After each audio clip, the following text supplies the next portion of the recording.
Hi everyone, I'm Roberta, I'm TranslaStars content manager, and I'm here today with Nora Diaz, translator, interpreter, language consultant, and Innovation in Translation Summit co-organizer. So, hi Nora, how are you? Hi, Roberta. Very, very excited to be here. And you almost caught me. I was posting about this exciting interview to invite more people to join us on LinkedIn. So we're here today to talk about the future of translation. But before we start, please remember to drop your questions in the chat if you want to ask Nora anything. And also please remember that this interview will be recorded so you can catch up on it later on our YouTube channel. So are you ready, Nora? I am ready. You were born ready. Let's get I don't know started. about that. So, as a co-organizer of the Innovation in Translation Summit, can I ask you what significant impact has AI already made on the language industry, and what do you foresee for its future role? Well, it's interesting how that question starts talking about the Innovation in Translation Summit, because that is an event that will be impacted by AI. This year, the Translation Summit is going to have a full focus on AI. So that's the first thing I want to say. If anybody wants to learn more about AI, please join us in November for what will be not the Innovation in Translation Summit, but the AI in Translation Summit. And the reason for that is exactly what you were thinking about, Roberta, I think, when you asked this question, because there has been such a tremendous impact on the way we work, the way we approach our work. And so many people are worried about what's happening now, what's going to happen in the future, that we really need to come together and address this. So I think what's the impact that it's having already in the language industry is, first of all, I'm seeing people take at least one of three positions. There are translators who feel immune to AI, who say, oh, I don't need to worry. This will never, harm me in any way. There are other people who are at the other end of the scale and say, I am completely vulnerable. Is this going to be the end of my profession as I know it, my career as I know it? And there is a third position, Roberta, which is the one I take. And I think I know many colleagues are taking the same position, which is, okay, this thing is here. Let me learn about it. Let me see what it is about. And let me see how I can adapt and how it can help me be a better translator, how I can help my clients better. And in fact, we are in a position where we need to help our clients understand what's going on. So I have come up with a term to describe this translator who has taken this position. And it's based on the idea of the centaur, the mythological creature that is half human, half horse. And in computer science, there is the figure of the centaur that is the human that interacts with computers for a better outcome. So I like the idea, and I came up with this term that is the centaur translator, the centaur interpreter. That's the translator who really embraces AI, but not as a replacement of their skills, rather as a complement of their skills. So I think that's what's happening today. And I think we are seeing a lot of information and misinformation as well, unfortunately. What is the future? I wish I had a crystal ball so that I could know and then share that with you. But I think the only thing that we all can agree on is that things are changing rapidly. Every single day you go and look at influencers or people who post and share about AI. Every day there is something new. I mean, the speed of development is just amazing. So we have to find a way to keep up. So, do you think there are any lessons that we can learn from the past, especially from the rise of machine translation or neural machine translation, to navigate this current AI-driven transformation in the translation industry? I think there are some lessons that we can learn. I think it's different. What's happening today is different from what happened in 2016, 2017, when neural machine translation became so widespread. And it's different, I think, because neural machine translation and machine translation in general, in a way, affected only us as an industry, right? It affected us because it's translation, after all. So it affected us in different ways, and we had to learn, and we had to adapt, and we had to change. Today, the AI, I don't know if we should call it the AI revolution, maybe. It's different because it's not only affecting translation. Translation is almost a byproduct of what's happening. I mean, I go on, I was going to say Twitter, but it's no longer called Twitter. I go on X and I follow some people who share about AI. And it's amazing the fields that are being impacted by AI, and in a positive way many times. So this is no longer something that's only happening to us, to the translation community. It's something that is out there in every field, every industry. And so we have to find our place within that. Now, what kinds of lessons could we extrapolate from what happened with neural machine translation? We need to adapt. I mean, that's the main lesson, I think. We need to adapt, either adapt or get out, because I don't think there is going to be a place for someone who refuses to, at least, at the very least, understand what this is, what's happening, how it can, the impact it can have on the types of assignments that we get, on how we approach those assignments. And another lesson is, maybe we need to look into our services and say, well, these are the things that I can do. Can I do more? Can I diversify? Can I do something different? Can I offer? Can I become a consultant to my clients? Can I become someone who polishes text with the aid of AI? Maybe in the past I was mostly a translator, but maybe now I can be an editor in one of my languages, or in several of my languages, because there are a lot of people producing content, but they need that human touch. They need assistance. And so I think the lesson is, how can I use AI to my advantage?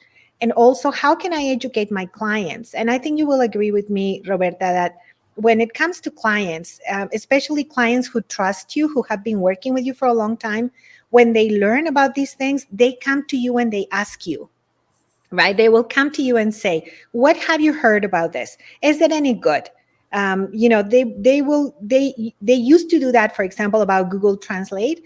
And I don't think it's fair to simply say, oh, no, it's no good. You should keep sending me all your work. No, we should give them an informed opinion. Look, it may be good for this. It may not be so good for other things. And just help them form an opinion, guide our clients to understand what's happening, because then we remain relevant and valuable for our clients. And I think the last lesson that I can think of right now is, we also need to learn to let go. And what I mean by this is, we can go on strike. For example, when neural machine translation came on the scene, and many clients started using neural machine translation and stopped using the services of some human translators, those translators could have gone on a hunger strike. The clients didn't care, right? Because they had a solution already in their hands that they were using and they were happy with. So we can protest about what we don't like. We can be vocal about it, but I don't think it's going to change things. I don't think it's going to stop this train that has already left the station. So for those jobs that are no longer going to be handled by human beings, we have to learn to let go. Maybe those jobs are now going to be handled by machines. And I'm not saying jobs in general, but tasks. There are some tasks that are now going to be handled by machines. And we have to learn to say, okay, that's not for me anymore. Let me see what other tasks my skills are valuable for. But I think the big word is adapt. Yeah, that's the key word. In the field of interpreting, the field of interpreting has also seen advancements in AI powered tools. So, in your opinion, what are the key benefits and limitations of using AI in interpreting? Well, I think the first thing that we have to understand, and I'm a conference interpreter. And so, in interpreting, of course, I would also like to see interpreting done by human beings all the time, everywhere. But the reality is, once again, AI is here, and it's not something that is in the distant future or anything. I mean, I could go to my phone and I could activate, for example, the interpreter feature or the interpreter mode of Google Translate, and I could have a conversation with someone, on a social setting, or just to for something that I need to do quickly. So one of the advantages of AI powered tools in interpreting is that it has made interpretation more widely available in a variety of settings where, to be completely honest, no one would even think about hiring a professional interpreter, to mediate a conversation, for example, when you're traveling, or, things like that. And in situations where there are issues like costs or availability of interpreters that are at play. And with technology, AI technology particularly, being so widely available, because tell me who doesn't have a phone, a smartphone. And if you have a smartphone and an internet connection, you can use your phone as an interpreter. I mean, as scary as that sounds, but you can. The limitations, and of course, for professional settings, we are also seeing now the great progress being made in offering automated, interpretation, instead of actual human interpreters. Those I'm not so happy about, right? Because those are the ones where you say, well, maybe I should be the one doing that. But again, I mean, there's no way I can stop that train. That train has left the station. However, there are still, when it comes to limitations, there are still professional or high stakes settings where you wouldn't dream of using a machine to interpret. For example, there is, because interpretation that is done by a machine is never perfect. It never takes into account necessarily the context or those nuances that the human interpreter will know. And so, in those cases, let's say that there is a high level negotiation going on, I am sure the client will not leave that in the hands of a machine. They will want to have a professional interpreter in a diplomatic setting, in I don't know, a very high level medical conference, and so on. And in fact, I don't do community interpreting, like, for example, interpreting for patients at a hospital, but I know many colleagues who do. And I love what they say, because they say, well, the day a machine can understand the words that the strange words that patients use to describe their ailments, their illnesses, and patients from a variety of countries and a variety of educational levels. That's the day when they can replace me, but that's not going to happen soon, because even human beings have difficulty understanding sometimes, those nuances and those variations. And so I think for that, AI still has a long way to go. I'm not saying it's never going to get there, but it has a long way to go. And then there's also, for example, non-standard speech, where, of course, we see it with machine translation. If the text is very well written, if the source text is well written, maybe the machine will do a good job translating it, maybe literally, but it will do a relatively good job translating it. But if the text is not well written, then the machine will face difficulties. So now, extrapolate that to interpreting, for example, for a politician, for a Mexican politician who, goes around in circles when trying to explain something. There is no way that message can be made clear or understood by a machine that doesn't have the context and the understanding and the feel for things that a human interpreter does. So yes, there are a lot of places where it can help, and it's great that it's making it it's making interpretation more widely available on the spot for those situations where it can be helpful. But there are still many, many other settings where professional human interpreting will still be needed. Mm-hmm. So earlier you said that the key word is to adapt. And I think that adapting can be hard for experienced translators, and it can also maybe be harder for young translators or translation graduates. because they just finished studying, so they think maybe, oh yeah, it's over, and it has just begun. So how do you think young professionals can stay relevant and competitive in this AI revolution slash I don't know, dominance in the field? Well, that's so interesting and so important that you ask that question, because let's say that I have been doing a degree in translation and I have been in school for the past 4 years. And then this thing comes up, this revolution starts in November 2022. And all of a sudden, I'm graduating, and maybe 90% of what I learned in school um, hasn't equipped me for what's happening now in the market. So, what do I do? What can I do? I think the first thing is you have to understand that you don't stop learning when you are done with school, right? And so I like what you said, because it's not the end, it's only the beginning, right? That's what you said. And so that is absolutely true. I am finished with school, but I have to keep learning. And one thing that I have to keep learning about is exactly this, exactly the what's happening in the world today. So yes, you're done with formal education in the classroom, but come and join us for formal education in the real world. And where do you get that education? Well, I would suggest that it's a good idea to, first of all, to be very curious and to try and experiment as much as you can with the tools that are being put out there. Follow people who are talking about AI. If you go on LinkedIn, if you go on Twitter, if you go even on Facebook, there are people, and I'm sure on Instagram and TikTok, there are people talking about AI in translation specifically. So find the people who are talking about that, follow them, read what they're posting, what they're sharing, make your own decisions, use your own judgment to decide if it's something that you need to learn more about. Like I said, be very curious and experiment, take classes, read articles, go to conferences.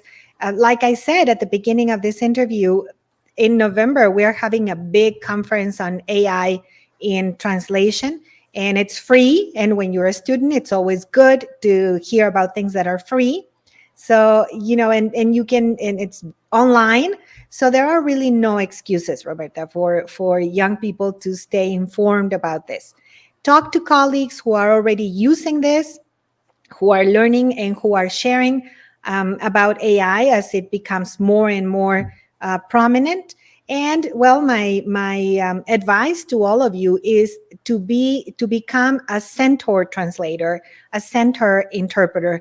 So become one with the technology instead of fearing it, or instead of pretending that it's not there and that it's not going to affect you in any way. Mm-hmm. So could you please repeat again the new title of your summit? Yes, the summit will be called AI in Translation. AI in Translation Summit, and it's going to happen in November. So if you follow me on social media, I will be telling everyone when registration opens and sharing the program. We have great speakers lined up, very relevant topics. So this is like the place to come and learn all you need to know about AI. I'll share the link in the chat so everyone thank you so see the website. Back to our questions. So we've seen that collaboration between human translators and AI is becoming more and more common. Could you please share some successful case studies or examples of how this collaboration has led to improved translation outcomes? Yes, and I think this is related. I saw a question in the chat here. Someone wanted to know how it is, how AI is used in translation. And I'm going to start by saying, yes, you can use AI for translation, where you go into ChatGPT or Bard or Bing and say, translate this text for me, and you paste the text and it gets translated. But that's not the most efficient use of AI, because we already have NMT for that, right? Neural machine translation. So if we wanted to use a machine to help us translate, Where AI becomes really, really helpful is where you say, well, I have finished translating this paragraph, but I feel like it needs more. It needs to be polished a little. So you take your translation, you paste it into the AI tool and say, can you help me improve this text? That's one example, right? And so the AI will give you ideas on how to improve that text. You can also ask things like, for example, can you please look at this text and identify any regional terms that I need to change to make this, for example, in the case of Spanish, to make it more neutral. And the AI will look at the text and will list the terms that are used in certain regions specifically and will say, avoid this term, replace it with this term, that kind of thing. You can use the AI, for example, both translators and interpreters, to go into the AI tool, be it ChatGPT or Claude or Bard or Bing, and say, I need a glossary with 30 terms about diabetes. And the AI, in a matter of seconds, will give you a glossary. And you can say, I need a bilingual English to Spanish glossary in a table for these terms. And the AI will do that for you. So there are a lot of things you can say in translation. For example, I'm a technical translator. So when you do technical translation, sometimes your translations are going to be used on an interface and they have length limitations, character limitations. But sometimes you don't have the inspiration to make it shorter. So you can type out your translation, paste it into the AI tool and say, can you make this shorter? The character limit is X number of characters. And the tool will help you do that. So that there are many ways in which AI can help you with that. And the best way, I'm teaching a class on AI this week, actually. And one of the things that the students or the attendees liked the most when we started the class on Monday is when I said, you have to think of the AI as your intern.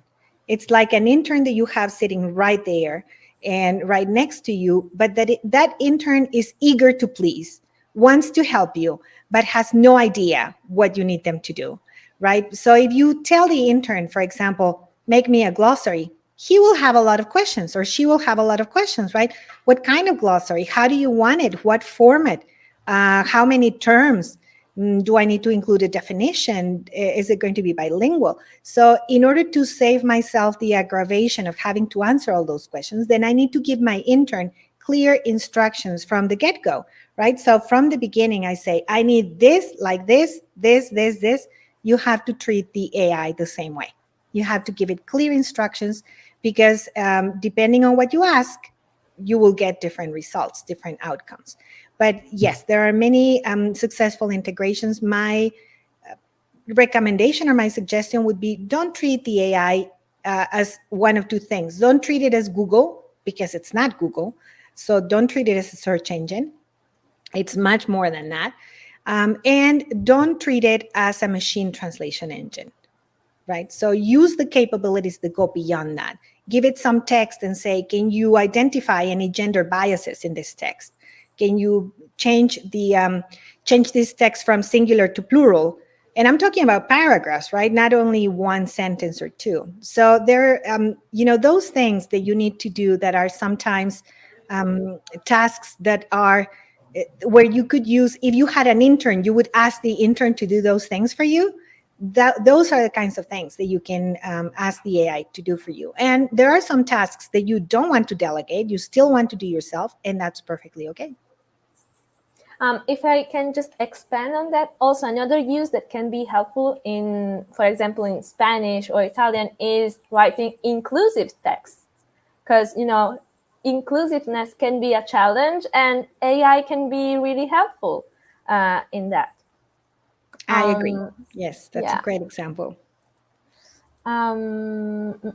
So we answered to the question, and please, if you have some more, please share them so Nora can address them. And so here comes the tricky part. The tricky part is ethics. because we don't often talk about it, but it's important. So from a translation perspective, what ethical challenges might arise while using AI tools, and how can the whole industry address them effectively? That's an interesting question and a big question. And I would add to ethical considerations, I would also add confidentiality. And people are worried about confidentiality. And I think there is good reason to be worried. There are efforts. How can the whole industry address that? Well, there are efforts to regulate AI. Some countries you may have read on the news are trying to pass legislation to stop the speed or to slow down the speed of development, because the development is so fast that I think it's hard for regulators to keep up with it. Whether that is going to happen or not, that still remains to be seen. In the industry itself, there are some efforts, at least on the interpreting side of things, to regulate AI. I don't know how successful that will be. There is a group of interpreters, very high profile, highly respected colleagues who have come together to work on this initiative. And I think it's the kind of thing that we need. How successful it will be, I don't know, because it's one thing to say, we think this is how it should be regulated. It's another thing for the clients to say, oh, yes, we should do this, and to adopt whatever regulations come out of this effort. At the end of the day, if you look at changes in throughout history, for example, when mobile phones came up with the camera, I mean, what happened to digital cameras, and what happened to other types of cameras? Well, they didn't disappear completely, but they became more of a niche kind of thing, right? Where I no longer own a camera beyond the camera on my phone. And so we have to look at that. Even, for example, if the camera industry at that point had said, oh, no, but you shouldn't buy a phone with a camera, or in addition to the camera on your phone, you should also have a digital camera. Yes, they can say whatever, but as a customer, I get to decide what I buy and what I use. And that is really what moves the industry in one direction or another. So I really hope that there will be some success in regulating, especially because I don't know if our audience is aware of this, but you can, for example, take some sample text that you find somewhere, you feed it to the AI, and you say, I need you to write an article. Let's say that you find an article online and you copy it and you paste it there, and you say, read this text, and now write an article in the same style as this text about this and this and this. And the AI is pretty good at emulating the style of a writer, at emulating, the it's not plagiarizing, it's creating, but based on that input that you gave it. So the potential for ethical problems is there.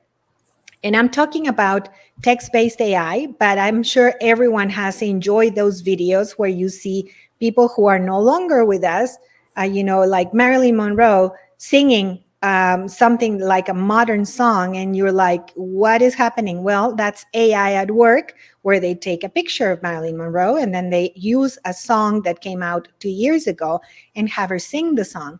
So there is voice emulation. There is what is called deep fake, that is making it look like someone is saying something, but it's not them, it's actually AI. And the potentials, the ethical considerations are there. Now, I mean, the ethical issues that can arise are certainly there. And I'm sure we can all think of many nightmare stories to share. There is a story that circulated very widely a few months ago about ChatGPT being asked to perform some unethical tasks, and it did them very well. You can Google ChatGPT and CAPTCHA. Those are two keywords that will get you to the story, but I'll summarize it for you. What happened was that someone was testing the limits of ChatGPT, and they said, well, if you have this amount of money and you want to multiply it or get a profit during the day. Do whatever you need to do that. And so what it wanted to do, what the AI wanted to do, was to invest that money somewhere. But in order to do that, it needed to create an account on a website.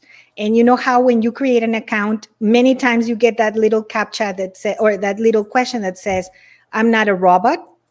And in order to prove that, you have to answer a captcha. So it will give you, like a little string of text or numbers and letters that you have to enter to prove that you're not a robot.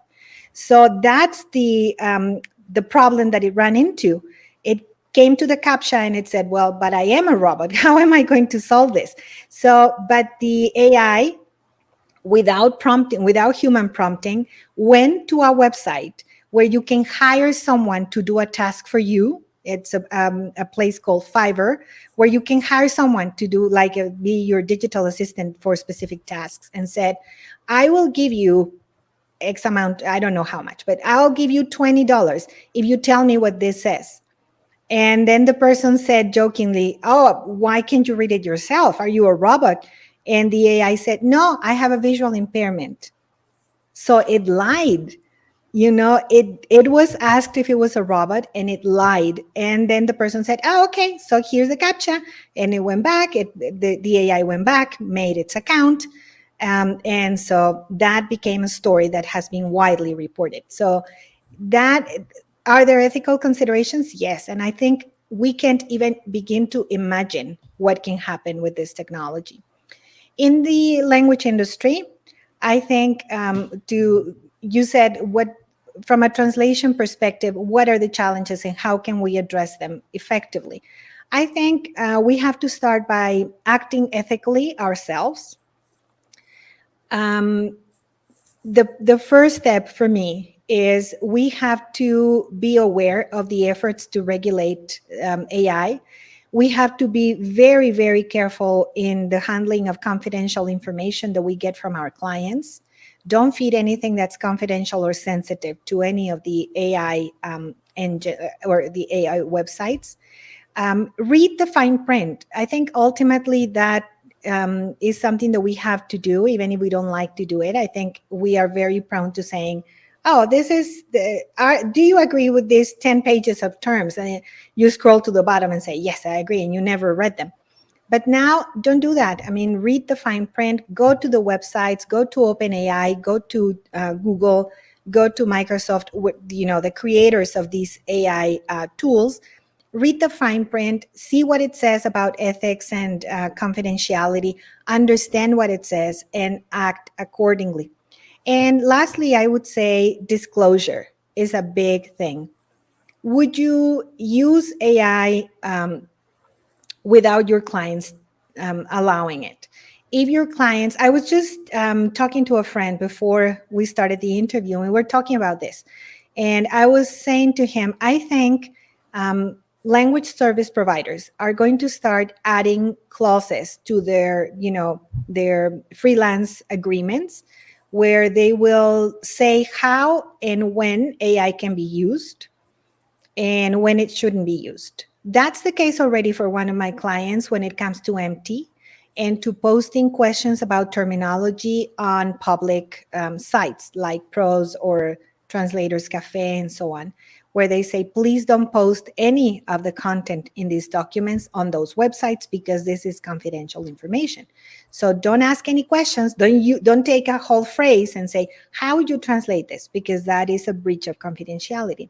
So I would assume that LSPs are going to start adding those notes to the POs that we get, the purchase orders or the assignments that we get.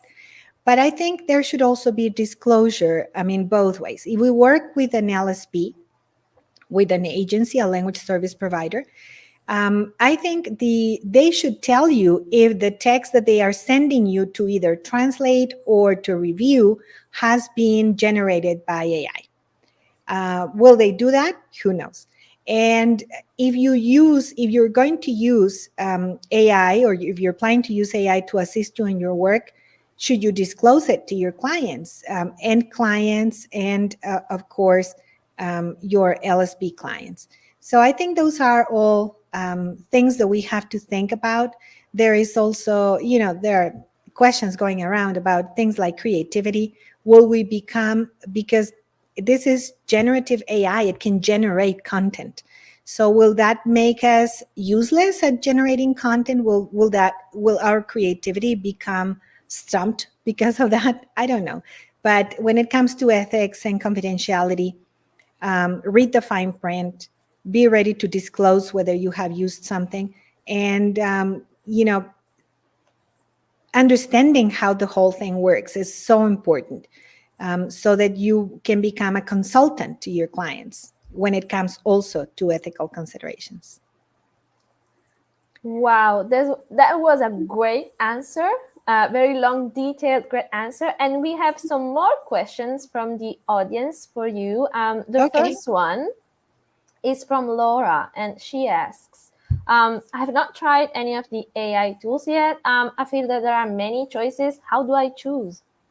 Laura, depending on where you are located, the internet may choose for you because not all the tools are available everywhere. But my suggestion would be try them all. They're free.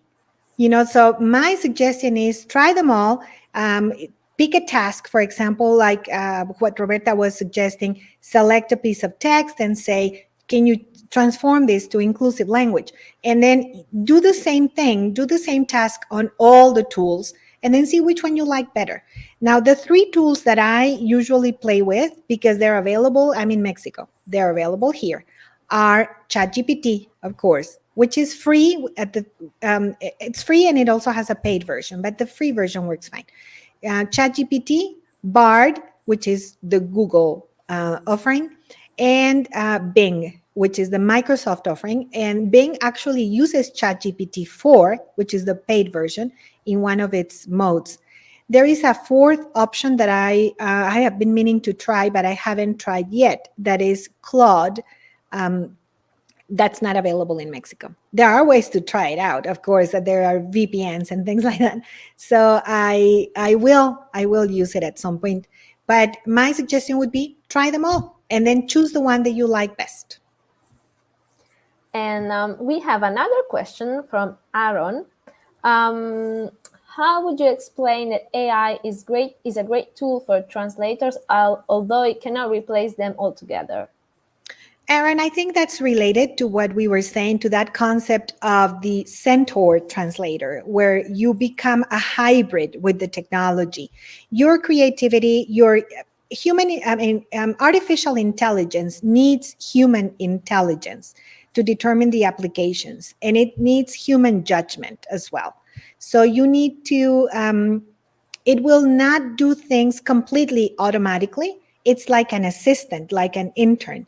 So it is a great tool, but it's not going to do your job for you completely, right? I mean, the tool cannot, after all, for example, do something like receive a Word file or receive a PowerPoint file from the client and produce a translated PowerPoint file with everything checked and the boxes in the right sizes adjusted for the new text.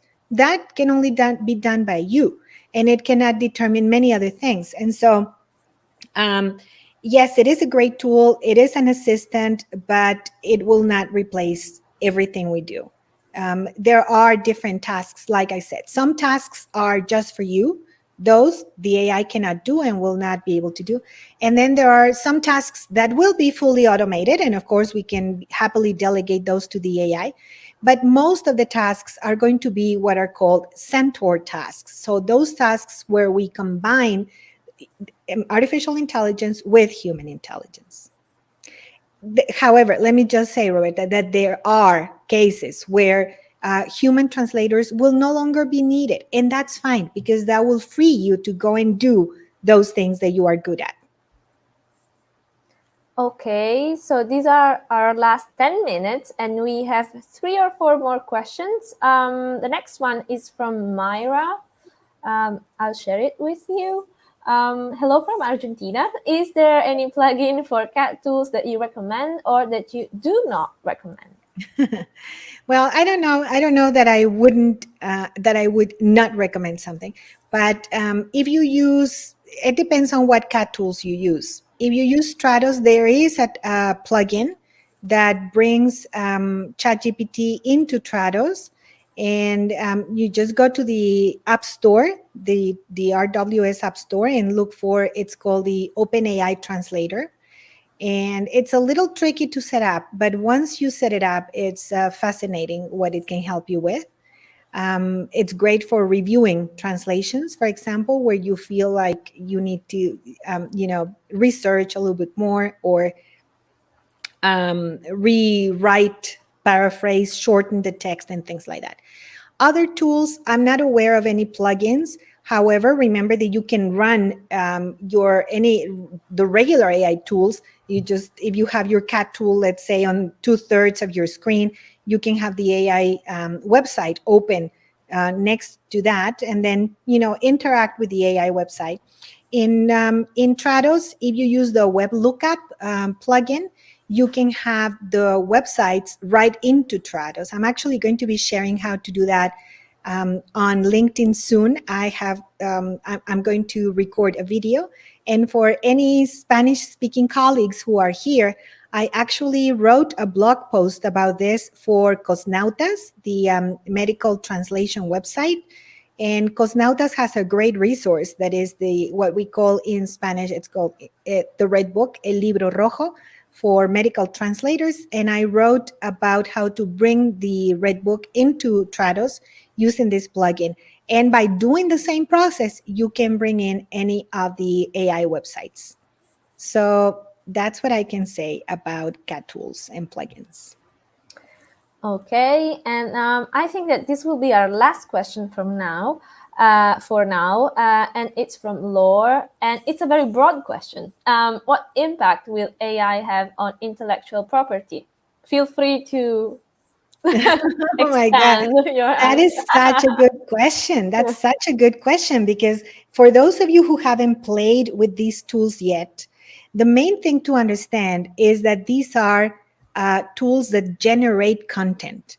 They don't copy paste content from anywhere else. They generate content themselves.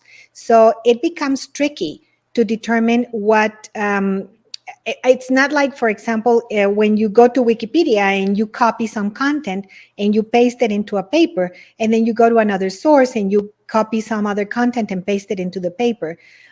It's not like that. These are what are called large language models. They are trained on huge amounts of data, and they are able to predict and generate text based on the prompt. There is always a prompt. There is always a question to get the AI going. And for example, if you say, write 2 paragraphs about hand washing, right? For example, something like that. The text that will be generated, you can look it up in Google. You're never going to find it in any online source exactly as it was generated, because it's created text. It's new text with the words that are out there on the internet and the knowledge and the information that was used to train the models. But it's not text that was copied and pasted from anywhere else.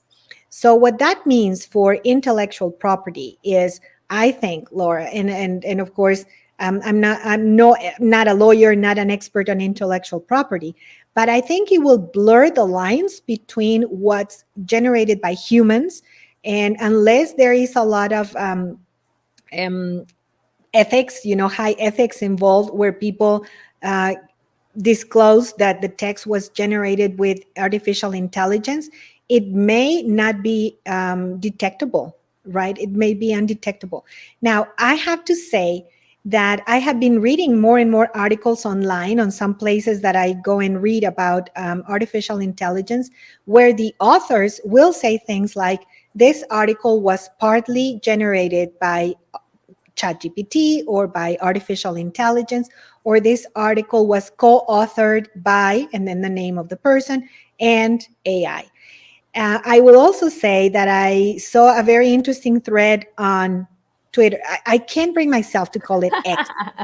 On Twitter the other day. X-Twitter. X-Twitter. X/Twitter, where someone was saying the other day that if you go to Google Scholar, you know how you go to Google Scholar to find reputable sources of information, it incredible to see that there are articles already being generated by AI, and not only generated by AI, but where the authors and apparently whoever is publishing these articles did not bother to read the outcome and or the output, and they just put it out there because one of the telltale signs that something has been generated by AI is that when it runs into something that it cannot do, it will use a phrase all the time. It says, as a large language model, I cannot something. You've come across that probably, Roberta, right? You ask it to do something and it will say, for example, you give it some medical text and you say, can you tell me what's wrong with this patient? And it'll say, oh, hey, as a large language model, I'm not qualified to give medical advice.